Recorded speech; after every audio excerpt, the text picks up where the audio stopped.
అందరికీ నమస్కారం. నేను మీ దేవి. మరదలా ప్రేమించవా 15వ భాగం. రచయిత అంజీ సంజు గారు. నేను లవ్ చేశానని ఎలా తెలిసింది? ఇలా అడుగుతున్నాడు. ఏదో ఒకటి చెప్పి తప్పించుకోవాలని ఫేస్ వాష్ చేసుకొని బయటకు వచ్చింది. అద్వైత్ హ్యాండ్స్ ఫోల్డ్ చేసుకొని అక్కడే నిలబడి ఉన్నాడు. అద్వి తడబడి ఏంటి బావా అన్నది. ఏం చేశావు ఇప్పటి వరకు అన్నాడు. అది ఏంటి బావా వాష్రూమ్లో ఏం చేస్తారు అన్నది. ఏం చేశావో నాకేం తెలుస్తుందన్నాడు. నడుము మీద చేయి వేసి దగ్గరికి తీసుకొని బాబా ప్లీజ్ వదులు అన్నది. వదలడానికి కాదే పట్టుకున్నది అని అన్నాడు గట్టిగా పట్టుకొని. అద్వైత్ గట్టిగా పట్టుకునేసరికి ఒళ్ళు జివ్వుమంది. కళ్ళు మూసుకొని ఉండిపోయింది. అద్వైత్ నవ్వుతూ చూస్తున్నాడు. తన ఎక్స్ప్రెషన్కి అద్వి అలాగే ఉండటం చూసి మెల్లిగా మొహం మీద గాలి ఊదాడు అద్వైత్. కళ్ళు తెరిచి చూసింది. తను ఎక్కడ ఉన్నది. అద్వైత్ చేతిలో ఉండడం చూసి బాబా వదులు అన్నది కష్టంగా. నేను టచ్ చేయడం నీకు ఇష్టం లేదా బేబీ అన్నాడు ఇంకా దగ్గరికి తీసుకొని. అది బావా ఇబ్బందిగా ఉంది అన్నది. అయితే వదిలేయనా అన్నాడు మత్తుగా చూస్తూ. బావా అన్నది కష్టంగా. చెప్పు బేబీ నేనంటే లవ్ లేదా నీకు అన్నాడు. పెళ్ళైన తర్వాత ఇష్టం అన్నది. నిజమా అన్నాడు. అన్నది. నాకేంటి బేబీ చిన్నప్పటి నుంచే ఇష్టం అని తెలిసిందన్నాడు. అలా అని ఏం కాదు బావా అన్నది. మరి ఎలాగో అన్నాడు. ఏం లేదు ముందు వదులు బావా అన్నది. నువ్వు నిజం చెప్పే వరకు వదలను అన్నాడు. బావ నీరసంగా ఉంది వదులు అన్నది. ఓ అవునా అని అలాగే లిఫ్ట్ చేసి తీసుకొని వెళ్ళి బెడ్ మీద కూర్చొని ఒళ్ళో కూర్చోబెట్టుకొని ఇప్పుడు చెప్పన్నాడు. అద్వైత్ అలా పట్టుకొని అంటే అద్వికి ఏదోలా ఉంది. ఏం చేస్తుందని ఆ ఫీల్ని ఎంజాయ్ చేస్తూ బావ వదులు అన్నది. అమ్ములమ్మ చెప్పవే నేనంటే నీకు ప్రేమ లేదా పెళ్ళికి ముందు అన్నాడు. అమ్ములమ్మ అంటే అలాగే చూస్తూ ఉంది అద్వైత్ని. నేను బాగుంటానని తెలుసు అమ్మడు చెప్పు అన్నాడు. బావా అన్నది తలదించుకొని. అమ్ములు చెప్పవే ప్లీజ్ మా అమ్మ కదూ అన్నాడు. ప్లీజ్ బావా వదులు అన్నది. అయితే వదిలేనా అమ్ము అన్నాడు సూటిగా కళ్ళలోకి చూస్తూ. అద్వి తలెత్తి చూసి మాట తేడా రావడంతో అద్వైత్ కళ్ళలోకి చూస్తూ అద్వి గట్టిగా హక్ చేసుకొని వద్దు బావా ఎప్పటికీ వదలకు. నేను తప్పు చేసినా కొట్టి తిట్టి నీ దగ్గరే పెట్టుకో అన్నది. ఆ మాట అంటుంటే కళ్ళల్లో నీళ్లు కారుతున్నాయి. బేబీ ఏడుస్తున్నావా? నీ బావ నువ్వు లేకుండా ఉండలేడు తల్లి. నువ్వు ఇలా ఏడుస్తూ ఉంటే నా ప్రాణం పోతున్నట్లుందే అమ్మడు ప్లీజ్ అన్నాడు. అద్వి కళ్ళు తుడుచుకొని ఎప్పుడు ఏడవను అన్నది. నన్ను ఏడిపిస్తావా అన్నాడు. అయ్యో బావా అన్నది. ఏంటన్నాడు. అలా అనుకు నేను నిన్ను ఎందుకు ఏడిపిస్తాను అన్నది. ఇన్ని రోజులు చేసింది ఏంటి మరి అన్నాడు. నేనేం చెయ్యలేదు అన్నది. మరి ఏం చేశావే? వాడు నీతో మిస్బిహేవ్ చేస్తున్నాడు. వాడితో మాట్లాడకంటే ఏమన్నావు అంటే అప్పుడు అన్నది. చెప్పు అన్నాడు గట్టిగా. అబ్బా బావా భయపెట్టకు అన్నది. అలాగా అంత భయం ఉన్నదానివే అయితే ఆ రోజు అలా మాట్లాడవని అన్నాడు అద్వైత్. అబ్బా అలాగా తర్వాత నేను నీతో మాట్లాడాలని చూస్తే నీ మామ నన్ను నీ దగ్గరకు కూడా రానివ్వలేదు అన్నది.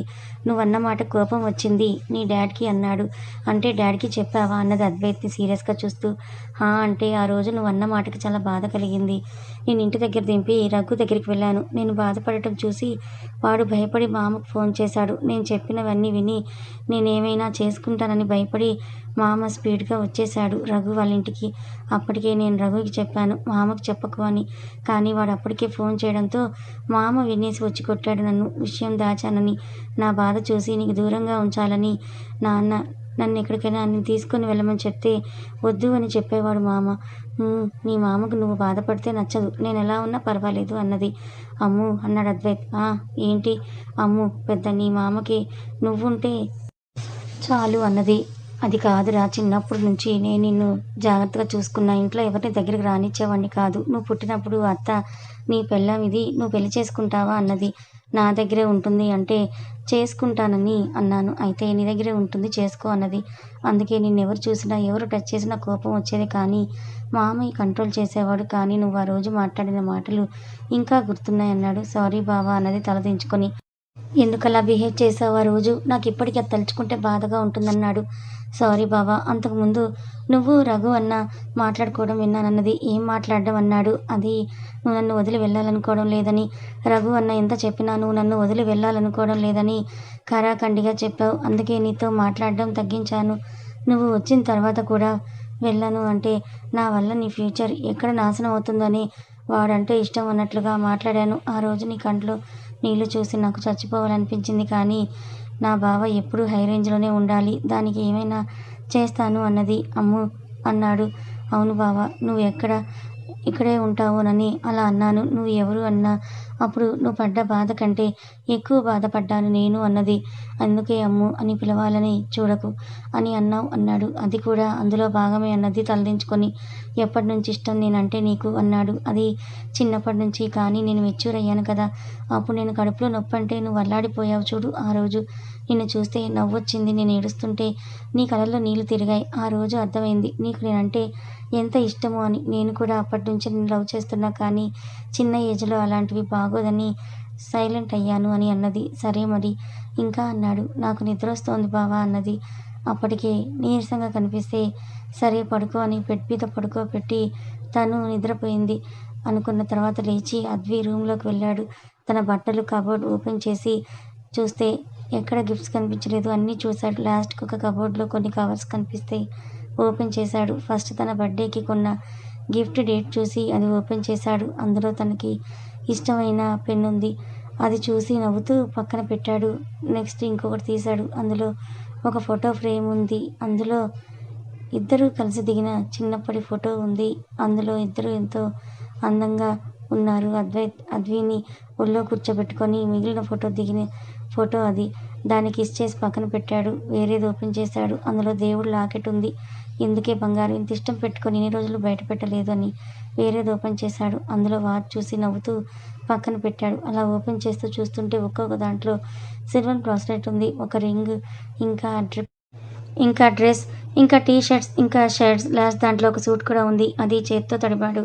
ఇంకా చూస్తూ ఉంటే తనిచ్చిన ప్రతిదీ ఎంతో భద్రంగా దాచుకొని ఉంది. అమ్మో, ఇన్ని రోజులు నిన్ను నేను అర్థం చేసుకోలేదు, సారీరా అని అనుకొని తనకు కొన్న అన్ని గిఫ్ట్లు తీసుకొని రూమ్లోకి వెళ్ళాడు. అద్వి పడుకునే ఉండటం చూసి అన్నీ లోపల పెట్టేసి ఫ్రెష్ అయ్యి అద్వి తీసుకున్న టీ షర్ట్ వేసుకొని లేపాడు. అమ్ము అని అంటూ ప్లీజ్ బావా కాసేపు పడుకుంటాను అని అన్నది. అమ్ము ఇప్పటికే లే, చాలా లేట్ అయిందిరా, మళ్ళీ నైట్ నిద్ర పట్టదు, లేచి ఫ్రెష్ అవ్వు, మామ వాళ్ళు వస్తారు, కాసేపు అలా కూర్చుంటే కాస్త ఫ్రీగా ఉంటావన్నాడు.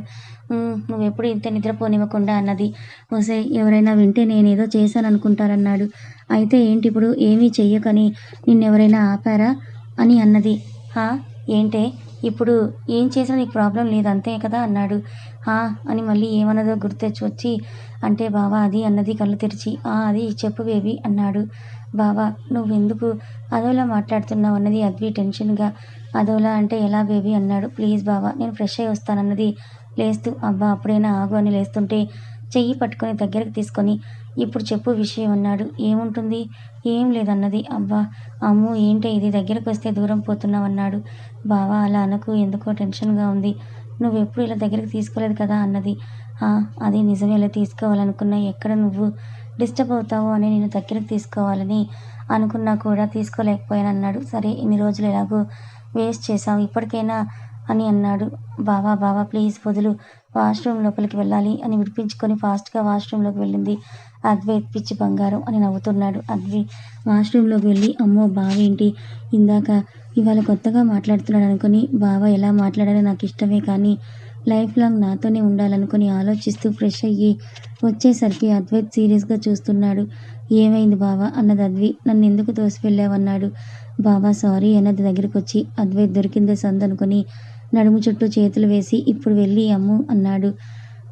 బావా ఇది తొండి అన్నది. ఇలాంటివి లేవు అమ్ములు అన్నాడు నవ్వుతూ. ఓ బావా నువ్వు ఇలా అల్లరి పెడితే నాకేదోలా ఉంది అన్నది తలదించుకొని. అమ్ము అలా అంటే ఎలానే, చిన్నప్పటి నుంచి మనకు కొన్ని మెమరీస్ కావాలి కానీ ఎప్పుడూ నేను ఇలా చేయలేదు, నువ్వు ఇబ్బంది పడతావని. ఇప్పుడు పెళ్ళైన తర్వాత కూడా అంటే ఎలానే అన్నాడు మెడ మీద పెదాలతో రాస్తూ. అద్వైత్ మాయలో పడిపోతూ బావా అన్నది ఏదో లోకంలో ఉండి.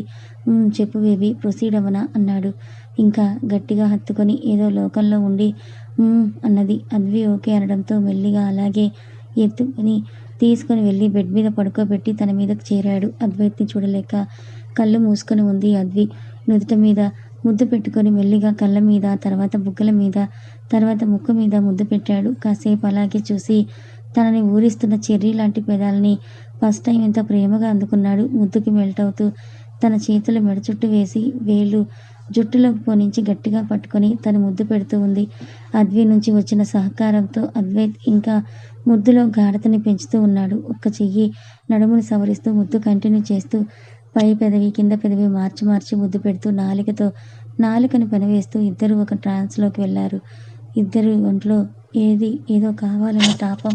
అద్వైత్ తన చేతులతో బాడీ అంతా తడుముతూ ఉన్నాడు. పెదాలు చప్పరిస్తూ మెల్లిగా కిందకొచ్చి కంఠం మీద ముద్దులు పెడుతూ నాలికతో లిక్ చేస్తూ యథా అందాలను డ్రెస్ మీద నుంచే తడుముతూ ముద్దులు పెడుతూ డ్రెస్ పైకి జరిపి నాభి లోతు కొలుస్తూ నడుముని సవరిస్తూ ప్రెస్ చేస్తూ ఉన్నాడు. మెల్లిగా డ్రెస్ పైకి జరిపి ఎద మీద పెదాలు నిలిపాడు. అప్పటి వరకు ఏదో లోకంలో ఉన్న అద్వి టెన్షన్గా లేచి అద్వైత్ని పక్కకి జరిపి లేచి నుంచుంది. అద్వి అలా తోసేసరికి ఈ లోకంలోకి వచ్చి అమ్ము ఏమైందిరా అన్నాడు. ప్లీజ్ నన్ను ఏం చెయ్యకు అన్నది.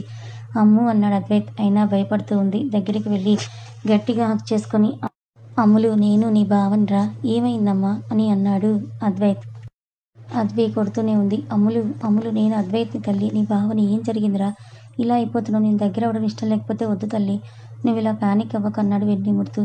అద్వైత్ స్పర్శకి కొంచెం నెమ్మదించి అలాగే పట్టుకొని గుండెల మీద తల ఆనించి అలాగే ఉంది. అద్వి సైలెంట్ అవ్వడంతో మెల్లిగా బెడ్ మీద ఆమెను కూర్చోపెట్టి వాటర్ ఇచ్చి తను తాగిన తర్వాత అమ్ము సారీరా, నీకు ఇష్టం లేకుండా దగ్గర అవ్వాలని అనుకున్నాను, ఐఎమ్ వెరీ సారీ బంగారం అని అన్నాడు. బావా అన్నది అద్వి.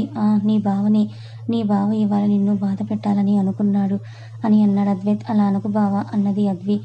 అమ్ము నిన్నొకటి అడగనా అన్నాడు అద్వైత్.